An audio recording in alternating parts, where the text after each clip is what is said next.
شروع کرتی ہوں اللہ کے بابرکت نام سے جو انتہائی عالی رتبہ اور بہت جلیل القدر ہے۔ سب تعریفیں میرے رب العزت کے لیے ہیں۔ صلاۃ والسلام علیکہ یا سیدی یا رسول اللہ صلی اللہ علیہ وآلہ وسلم۔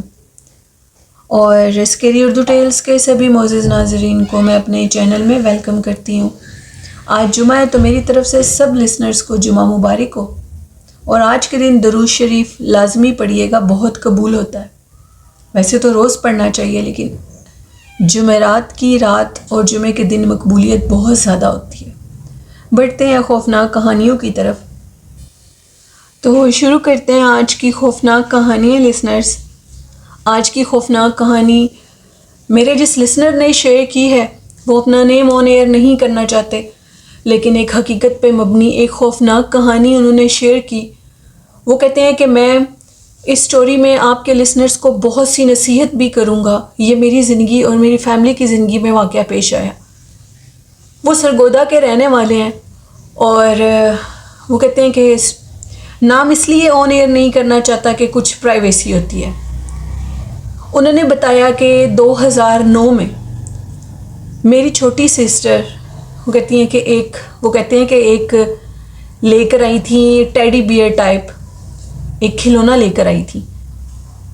وہ ٹیڈی بیئر ٹائپ جو کھلونا لے کر آئی تھی سسٹر، وہ ہمارے گھر میں وہ لے کر آئی اور اس سے کھیلتی تھی۔ اتنی چھوٹی بھی نہیں تھی، تب تھیں بھی تھوڑی بڑی، تو انہوں نے کالج جانا ہوتا تھا، تو وہ اپنے کھلونے سے بڑا پیار کرتی تھی، اس ٹیڈی بیئر سے۔ رات کو اس کے پاس اپنے پاس رکھنا۔ فرسٹ ایئر کی وہ اسٹوڈنٹ تھی، تو پھر آہستہ آہستہ جیسے اسٹڈیز کافی ٹف ہوتی گئیں تو ان کا اس کے ساتھ رجحان بھی کم ہو گیا۔ تو جو والدہ ہیں انہوں نے ٹیڈی بیئر کو وہ کہتے ہیں اٹھایا اور اٹھا کر کبڈ میں رکھ دیا۔ یہ 2009 کی بات ہے۔ اس کو کبڈ میں رکھ دیا گیا۔ کچھ عرصے کے بعد ہم لوگوں کے کچھ جاننے والے آئے، تو انہوں نے ہمارے گھر ایک یہ کہہ لیں کہ کسی جادوگر کو بھیجا۔ وہ بظاہر ہمارے اپنے تھے اور اندر سے وہ اپنے نہیں تھے۔ انہوں نے ہمیں کچھ عملیات بتائے، بظاہر وہ ہماری بہتری کے لیے تھے۔ میری والدہ کافی وہ کہتے ہیں کہ معصوم طبیعت کی تھی، یقین کر جاتی تھی لوگوں پر، دشمنوں سے بھی پیار کرتی ہیں۔ تو انہوں نے وہ عامل کو گھر بلا لیا اور اس نے طرح طرح کے عمل بتائے، جس کے بعد سب سے زیادہ جو نقصان ہمیں ہمارے رزق میں ہوا اور کافی بندشیں ڈلنے لگی کاموں میں۔ تب رینٹ کا گھر تھا وہ کہتے ہیں، اور رینٹ کے گھر کے بعد ہم اس گھر میں بالکل ٹھیک تھے۔ ان سارے عملیات کے بعد ہم بالکل ٹھیک تھے، اور اس کے بعد اچانک سے حالات اتنے بگڑے اور حالات خراب ہوتے گئے، اور ہم لوگوں نے اس گھر کو اچانک چھوڑ دیا۔ ہم سے اس کا رینٹ نہیں دیا جا رہا تھا، حالات اتنے خراب ہو گئے۔ اس کے بعد ایک اور گھر میں گئے، وہ جو ٹیڈی بیئر تھا وہ بھی ہمارے ساتھ تھا، اور اس کے اوپر کسی کا دھیان ہی نہیں تھا۔ وقت گزرتا گیا، ہم لوگ بہت کرائسس میں آ گئے۔ پھر وہ کہتے ہیں کہ ہم لوگ ایک اور گھر میں گئے۔ اب اس طرح ہوا کہ ہم لوگ ایک نئے گھر میں چلے گئے، اور ادھر جو 3 بڑے بھائی تھے وہ تینوں آؤٹ آف سٹی ہوتے تھے، اور ان تینوں بھائیوں کی جاب وہ کہتے ہیں کہ ختم ہو گئی، اچانک ختم ہوئی، اور اس طرح ختم ہوئی ان کو کوئی وجہ بھی نہیں پتا۔ انہوں نے اپنے منہ سے بول کر انکار کر دیا نوکری سے، وہ بھی کام ختم ہو گیا۔ اور اب بالآخر ایک دفعہ پھر وہ ٹیڈی بیئر، یلو کلر کا ٹیڈی بیئر، وہ انہوں نے اس کو اپنے گھر کے ایک سائڈ ٹیبل پر، بیڈ کے سائڈ ٹیبل پر سجا کے رکھ دیا۔ ادھر سجا کے رکھنے کے بعد اب روز کمرے میں سے ہلنے کی آوازیں آتی تھیں۔ ایسے لگتا تھا کہ جیسے سائڈ ٹیبل کو وہ سائڈ ٹیبل ایک کارنر میں پڑا ہوتا تھا، اور اس سائڈ ٹیبل کو کوئی ہلا رہا ہوتا تھا۔ کسی کے وہم و گمان میں بھی نہیں تھا کہ ادھر کچھ ہے۔ سب لوگ ایک ہی بات کرتے تھے، شاید اب ہم جس گھر میں آئے ہیں وہ بھی اسیب زدہ ہے، جس کے گھر کا ایک سائڈ ٹیبل مسلسل ہلتا رہتا ہے۔ اس کو اسیب زدہ قرار کر کے اس کمرے میں لوگ جانا چھوڑ گئے، مطلب ہم لوگ جانا چھوڑ گئے۔ وقت گزرتا گیا اور ہم نے کہا کہ بالآخر یہ بھی گھر بہت منحوس ہے، اس گھر کو چھوڑ دینا چاہیے۔ پھر ایک دفعہ امی نے اور باجی نے فیصلہ کیا کہ گھر کو چھوڑ دینا چاہیے۔ ہم لوگ تو ویسے ہی چھوٹے تھے، اور تب ان کی ہر بات میں ہاں ملانی ہوتی تھی۔ کسی کی سمجھ میں کوئی چیز نہیں تھی۔ سب نے سمجھا کہ وہ جو عامل ہمارے گھر آیا ہے اس اس نے ہمارے اوپر کوئی کالا علم کر دیا اور اس میں کوئی شک بھی نہیں تھا، اس نے ہمارے اوپر کالا علم کیا تھا۔ اس کے کالے علم کے بعد وہ کہتے ہیں کہ اس گھر کو اسیب زدہ قرار کر کے ہم نے اس کو بھی چھوڑ دیا، کیونکہ ہم کہتے تھے کہ ایک کمرے میں سے مسلسل کوئی چیز ہل رہی ہے اور کوئی چیز ادھر آوازیں ادھر آتی ہیں۔ بھائی بھی تینوں بھائی جاب چھوڑ کر آ گئے، ہم لوگ 4 بھائی اور 4 بہنیں ہیں، تو وہ بھی گھر چھوڑ دیا گیا۔ اس گھر کو چھوڑنے کے بعد ایک اور گھر میں چلے گئے۔ اب حالات سدھرنے کا نام ہی نہیں لے رہے تھے، اتنے خراب حالات تھے، اس قدر خراب حالات تھے کہ بیان سے باہر ہے۔ 6 ماہ اس گھر میں رہے تو اس گھر کا بھی رینٹ نہیں دے پا رہے تھے۔ آخر کار ایک اچھے مال کے مکان تھا وہ، جس کے گھر میں ہم لوگ رہ رہے تھے۔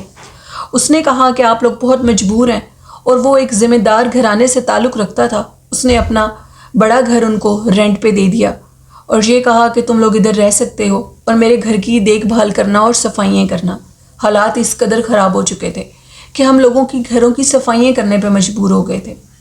ہم لوگ ادھر رہنے لگے، لیکن حالات سدھر نہیں رہے تھے۔ دنیا جہان کے وظیفے، عملیات، تعویذ، سب کچھ کیا، لیکن کوئی چیز اثر نہیں دکھا رہی تھی۔ حالات بد سے بدتر ہوتے گئے۔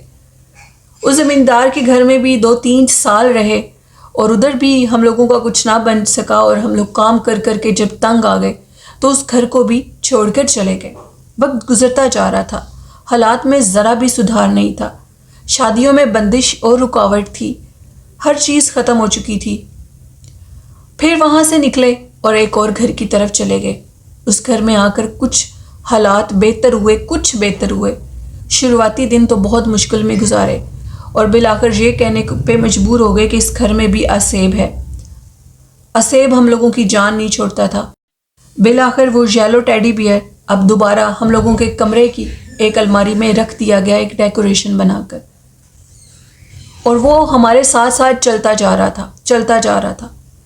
وہاں پر اس ٹیڈی بیئر کو بھی رکھ دیا گیا، اور رکھنے کے بعد حالات میں کچھ سدھار نہیں تھا۔ کوئی بھی وظیفہ کرتے تھے وقتی اثر تو ہوتا تھا، لیکن جس کمرے میں بھی اس ٹیڈی بیئر کو رکھا جاتا تھا وہی کمرہ اسیب کدا ہو جاتا تھا، اور وہاں پر باقاعدہ طور پر ایک عورت کی موجودگی کو دیکھا جاتا تھا۔ اب یہ مسلسل تسلسل کے ساتھ کام ہو رہا تھا۔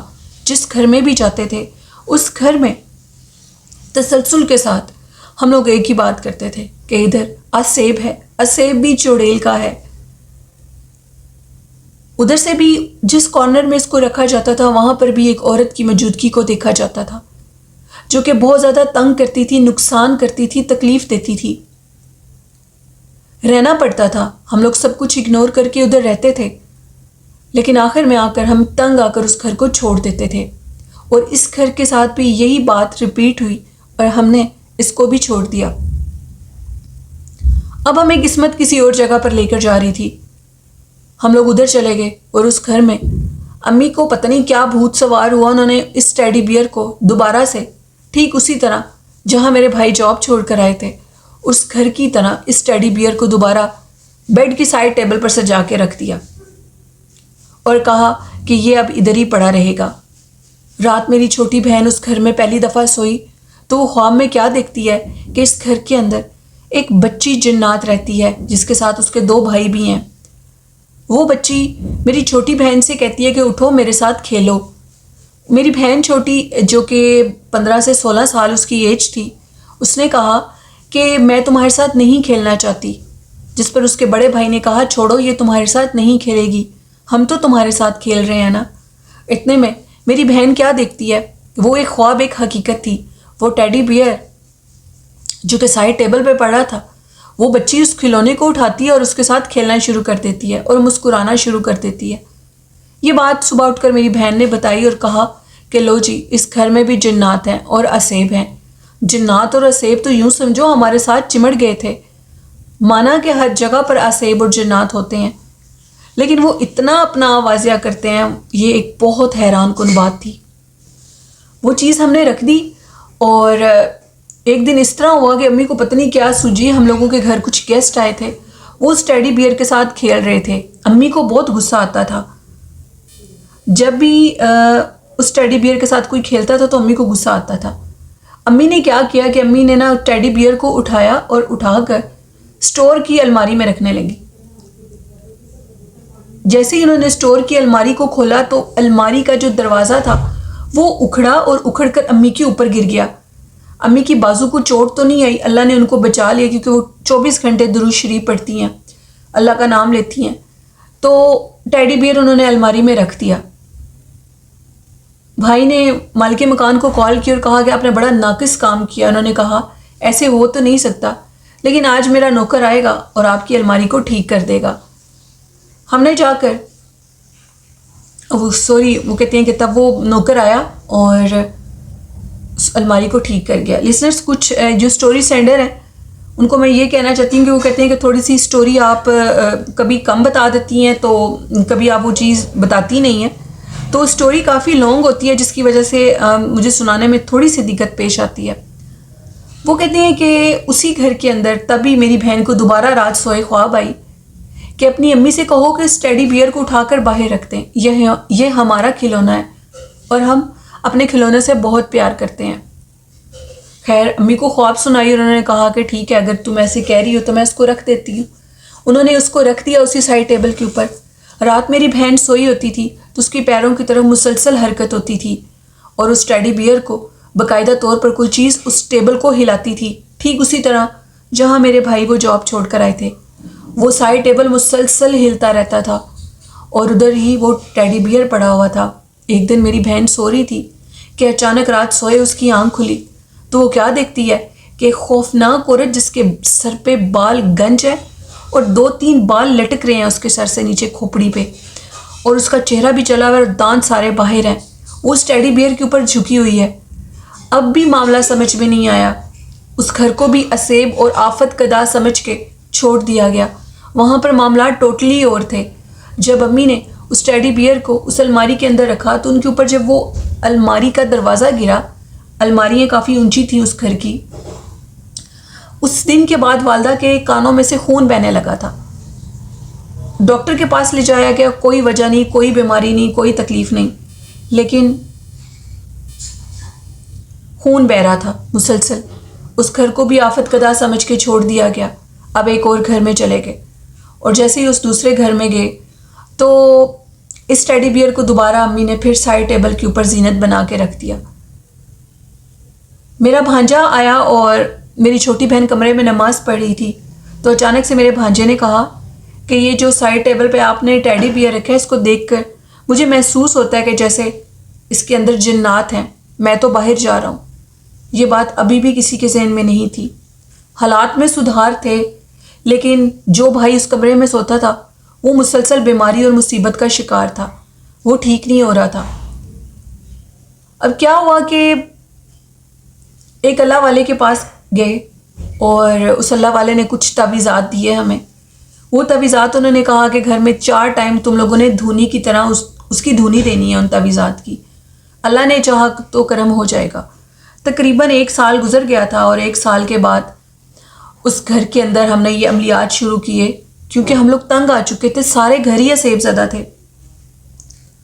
اچانک وہ عملیات کرتے میری چھوٹی بہن کو پتہ لگا کہ اس ٹیڈی بیئر کو اٹھاؤ اور باہر پھینک دو, کیونکہ جہاں پر وہ ٹیڈی بیئر پڑا تھا ادھر ہی میری بہن کو ایک آفت بلا کھڑی ہوئی نظر آتی تھی, جیسے مسلسل پہلے گھروں میں ہو چکا تھا. تقریباً 8-9 گھروں میں یہ سلسلہ جاری تھا. ایک چھوٹے قد کی عورت اس ٹیڈی بیئر کے پاس کھڑی ہوتی تھی, کبھی اس بیڈ کے اوپر ہوتی تھی اور کبھی اس ٹیڈی بیئر کے ساتھ مسلسل ہوتی تھی. اس کمرے میں سے بھی عجیب و غریب آوازیں آتی تھیں. یہ بات ہم نے ان اللہ والوں سے ڈسکس کی کہ ہمارے ساتھ یہ معاملہ پیش آ رہا ہے اور یہ ٹیڈی بیئر جو کہ آپ کے عمل کی وجہ سے میری سسٹر وہ عمل کر رہی تھی, دھونی دے رہی تھی, تو ادھر ان کو یہ اشارہ ہوا کہ اس ٹیڈی بیئر کو اٹھا کر باہر نکالو. ان اللہ والوں نے ساری ہسٹری پوچھی, ان کو ہسٹری بتائی گئی تو انہوں نے کہا کہ یہ ٹیڈی بیئر جب تمہاری بہن خرید کر پہلی دفعہ لائی تھی یہ تبھی اسیب زدہ تھا, آفت کدا تھا, اور اس کی آفت سارے گھروں میں تم لوگوں کے ساتھ گئی. اور یہ اس کے بعد زیادہ آفت کدا تب ہوا کہ جب اس گھر کے بچی اسیب اس کے اوپر آ گئے. انہوں نے بتایا کہ سب سے زیادہ سخت اسیب وہ ہوتے ہیں جو بچوں کی صورت میں رہتے ہیں. وہ نظر تو بچوں کی صورت میں آتے ہیں لیکن وہ بچے ہوتے نہیں ہیں. وہ چیز سب سے زیادہ سخت تھی. اس ٹیڈی بیئر کو فوراً گھر سے نکالو اور مرد اس کام میں نہیں آئیں گے. تمہارے گھر کی بہنیں درود شریف پڑھتی اور والدہ پڑھ کر اس کو باہر ویرانے میں پھینک آئیں. اسی رات ہم نے فیصلہ کیا اور جیسے میری بہن نے اس ٹیڈی بیئر کو اٹھایا تو اس کا سر بھاری ہو گیا. یہ سب مصیبتوں کی جڑ تھی. اٹھا کر درود شریف پڑھتے وضو کی حالت میں اس کو ایک شاپر میں بند کیا اور اپنے گھر سے دور ایک ویرانے میں پھینک آئے. اور پھینکنے کے بعد رات خواب میں اشارہ ہوا کہ تم لوگ مصیبت سے نکل چکے ہو. پتہ لگا کہ وہ جو ٹیڈی بیئر تھا وہ آفت کدا کھلونا تھا. وہ مصیبت زدہ تھا. اس کے نکلتے ہی کمرہ اس طرح لگا جیسے کھلا ہو گیا ہے، صاف ہو گیا ہے، روشن ہو گیا ہے. وہ مصیبت، وہ آفت وہاں سے نکل گئی. اور پھر اس کے بعد حالات ٹھیک ہونے لگے. بہن بھائیوں کی شادی ہو گئی، گھر میں رزق کی فروانی ہو گئی، بیماری سے جان چھوٹ گئی. اور پھر ہم لوگ بالآخر اپنی لائن پر آئے اور اپنے مقصد مقصود تک پہنچ گئے. اس ساری کہانی کا وہ کہتے ہیں کہ مقصد یہ ہے کہ وہ ٹیڈی بیئر اسیب زدہ تھا جس نے گھر میں جادو کے اثرات کو ڈبل کر دیا. اس ٹیڈی بیئر کے اوپر ایک چڑیل عاشق تھی، پیچھے تھی، کھلونا تھا اس کا جو بھی تھا. وہ ہر گھر میں ہمارے ساتھ تھی، نظر آتی تھی. آپ کے لسنرز کو یہ نصیحت دینا چاہتا ہوں کہ اپنے بچوں کو ان کی ایک حد کی ایج تک ان کھلونوں کے ساتھ کھیلنے کی اجازت دیں اور اس کے بعد ان سب کھلونوں کو اپنے گھر سے ریموو کر دیں، نہ کہ ان کو ایک یاد بنا کر اپنے گھر میں رکھیں. کیونکہ جنات ہمیشہ جھولے کے اوپر اور کھلونے کے اوپر عاشق ہو جاتا ہے، کھیلنے لگتا ہے ان سے، اور ان کی چیز کو اگر کوئی چھیڑے تو وہ بہت غصے میں آتے ہیں، بہت ناراض ہوتے ہیں. تو آپ لوگوں کو یہ میسیج ہے، جو اس سٹوری کو سن رہے ہیں، یہ بالکل حقیقت ہے. میں اپنے اللہ اور اس کے رسول صلی اللہ علیہ وسلم کو وہ کہتے ہیں کہ گواہ بنا کر بتا رہا ہوں. آپ لوگ بھی اس مصیبت سے بچیں اور اپنے گھر والوں کو بھی بچائیں. یہ سٹوری تھی ایک ان نون لسنر کی جنہوں نے سرگودا سے شیئر کی. بہت شکریہ آپ کا. تو لسنرز بالکل اس طرح آپ اپنا اور اپنے بچوں کا خیال رکھیں. ان کھلونوں کو یاد بنا کر مت رکھیں بلکہ ان کو ریموو کر دیں گھر سے. جیسے ہی بچے 7 سال میں آ جائیں تو ان چیزوں کو ریموو کر دیں. یہ تھی آج کی خوفناک کہانی. میرے لسنرز کو کیسی لگی اپنا فیڈ بیک مجھے ضرور دیجیے گا اور اپنے پیاروں کو بھی ان مصیبت سے بچائیں. درود و سلام پڑھا کریں، حضور نبی کریم صلی اللہ علیہ وسلم سے محبت کریں اور اللہ پاک آپ سے محبت کرے گا. نماز پڑھیں، طہارت کی حالت میں رہیں، بڑوں سے محبت کریں، والدین سے بہت محبت کریں، ان کی خدمت کریں. اللہ پاک نے جیسے ان کی پریشانی کو کاٹا اسی طرح اللہ پاک سب کی مشکلوں کو آسان کرتے ہیں. آمین. یہ تھی آج کی سٹوری. لسنرز میرے اس چینل کو سبسکرائب کریں، چینل کو سپورٹ کریں. مجھے اپنی دعاؤں میں یاد رکھیے گا. اللہ حافظ. اللہ نگہبان.